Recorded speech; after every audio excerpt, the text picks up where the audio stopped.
Dang, I can hear myself breathing in and everything. This is very awkward. Check 1, 2, mic check. Okay, radio. Check mic 1, 2. Okay. I'm gonna wear my goggles. Then I'm gonna put my jacket on. We're here hanging out. Oh, that was quick. Just walked out of here like Superman. So, Bryce, how's it feel, man? How does it feel? It feels good. It feels really good to finally do this. We've talked about it for almost 2 years, and here we are. Here it is. And what is the name of this endeavor? I believe that we can play with a couple names, but for some reason, because the Culture Shock podcast has been taken. Really? Yeah, it's been taken. Yeah, it's gone. But by some other guy named Culture Shock. Wow. Okay. Well, so obviously it's not Culture Shock TV, but it wouldn't make sense to call this Culture Shock TV. I mean, you could because you're technically filming it, but I was thinking the word subculture. Subculture. Yeah. Subculture, because if it's Culture Shock TV, this is a subverse of Culture Shock. A multiverse? A multiverse of Culture Shock TV. So the other reason is that because of the fact of Culture Shock TV, I feel like subcultures are something that is what builds our cultures that we know of today. So I guess the whole topic and a little bit about us. My name is Drew Reinhardt, and my name is Bryce Chandler, and we are the host of Culture Shock TV. But yeah, we wanted to start a podcast based off of obviously ourselves, but we will bring on more people to talk about their cultures and I guess quote unquote subcultures. Okay, yeah, no, absolutely, and just kind of bouncing off of what you were saying about food, does this also involve music? Does it involve, I think it's honestly anything. Oh yeah. Speaking of which, I literally just got back from Barcelona. Okay. And oh my God, I can have a whole subculture on that architecture alone. When we went out there, I literally, you go to churches and you for worship and obviously to just be around the community, but the churches out there completely different, subculture. For instance, it revolves around the community and obviously the main purpose, which is worship. But the fact that they dedicate so much time, money, and energy into the architecture of the churches is definitely something that I don't want to say is missing in America, but it's definitely something that is entertaining as an American. So that was something that culture shocked me, I guess, because of that subculture. Is that, I guess that makes sense. Obviously this is new to us. This is something that we're going to dive a little bit more into about what exactly subculture could possibly mean in our realm. But I'm more interested in knowing how old the building was. Did they tell you, or did you know, what was something that, what era was that building built? Yeah. So this was, I don't want to lie to you.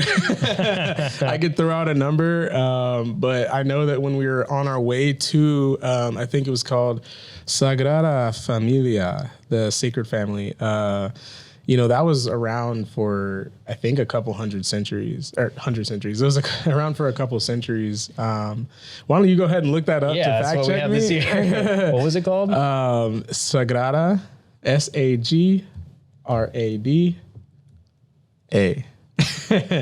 And then Familia.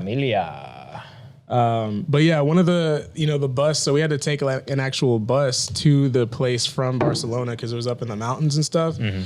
I needed an international license, didn't know that. So we couldn't drive anywhere when we got there.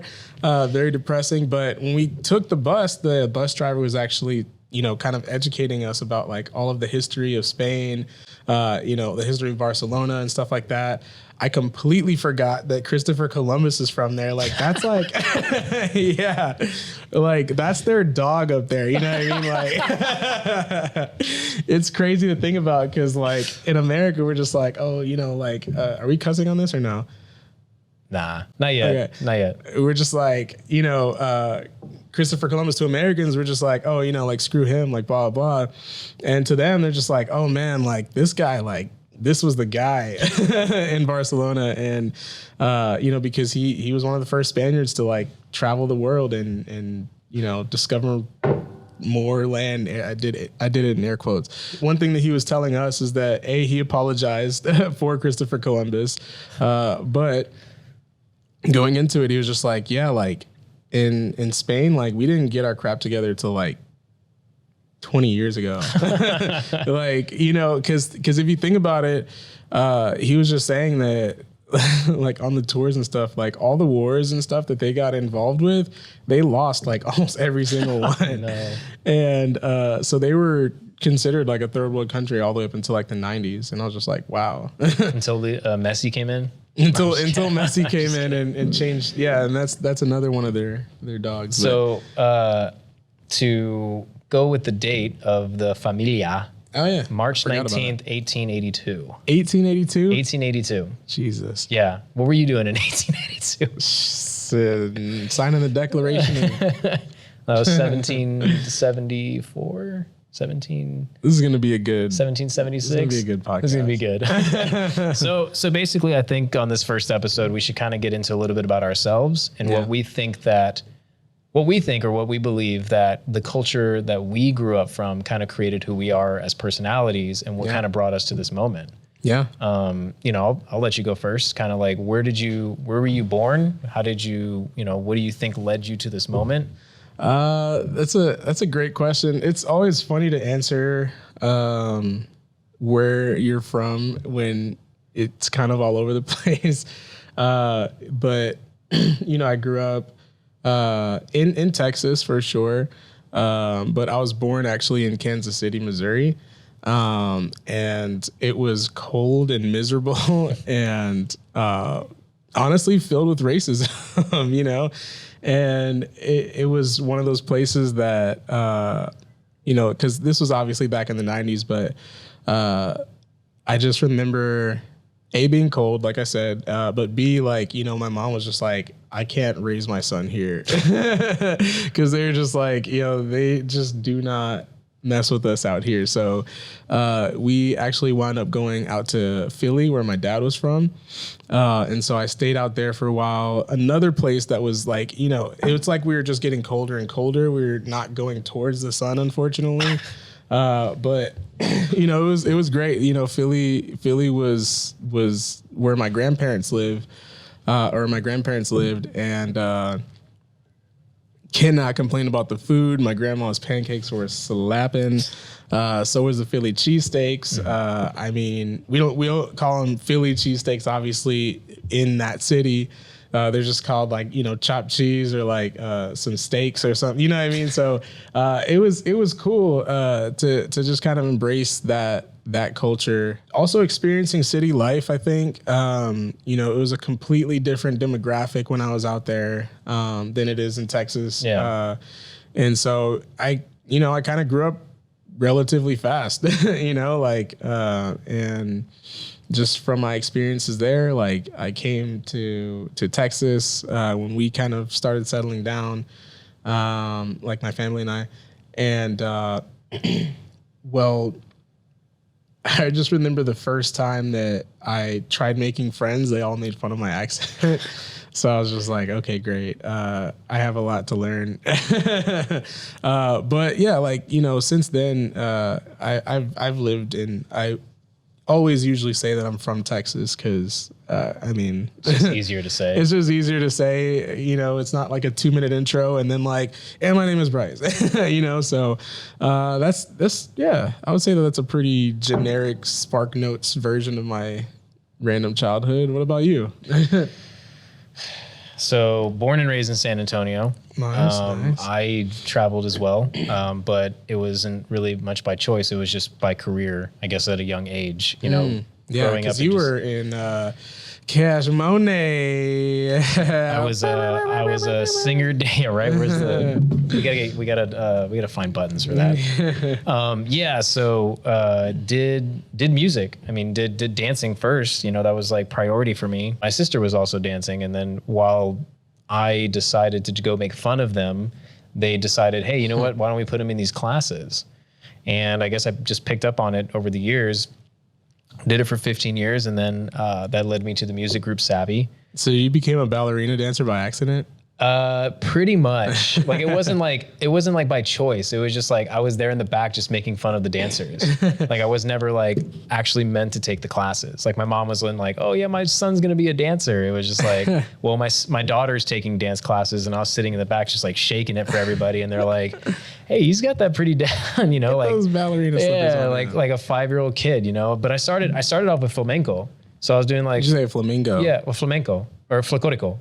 Give me an example Hip-hop. of flacorico. Flacorico? Yeah. Like, you know the Mexican hat dance? Oh, no way. Yeah, that's the type of dancing that I did. Oh my God. Growing up, like that's how I started. Like there's like videos out there and it's kind of scary. Really? Yeah, I was good. I was just shaking it as a 5-year-old. I don't even know how old I was. I was probably like 6 or 7. But long hair. And he had some really like long shaggy hair, right? Back in the day. I wouldn't say, I look like Floyd Christmas from Dumb and Dumber, but like blonde. Like my mom was just like bowl cut, boom.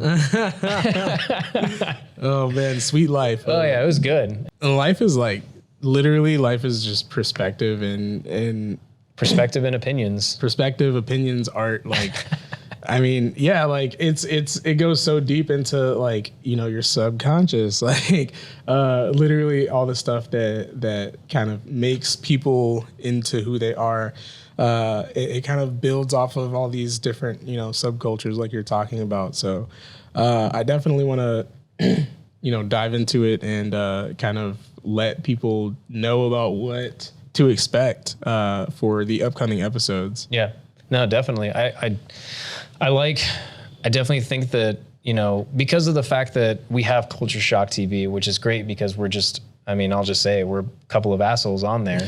But at the same time, like, we want to make sure that the whole point of Culture Shock TV is to let the people know that you can still get out there and have a good time.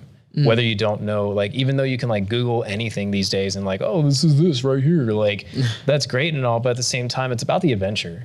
And that's what Culture Shock's all about. But now Subculture is about what it took to get to that adventure, what it took for these people to be able to get to the point of why we can do the things that we can do now, and who is making a change and who's making a difference. You know, and yeah, if you're not making a difference or making a change, that's totally fine. Like everybody's in their own circle, everybody's in their own world. But not enough people are highlighted for actually making a difference in what's happening in our society today, because it's changing so fast. Yeah. Technology is changing so fast. Technology and COVID, you know what I'm saying? Like the fact that we can just like film this, like put it on something, edit it out, render it out within like 30 minutes is insane. Like Everything's portable. Like, let's talk about that subculture.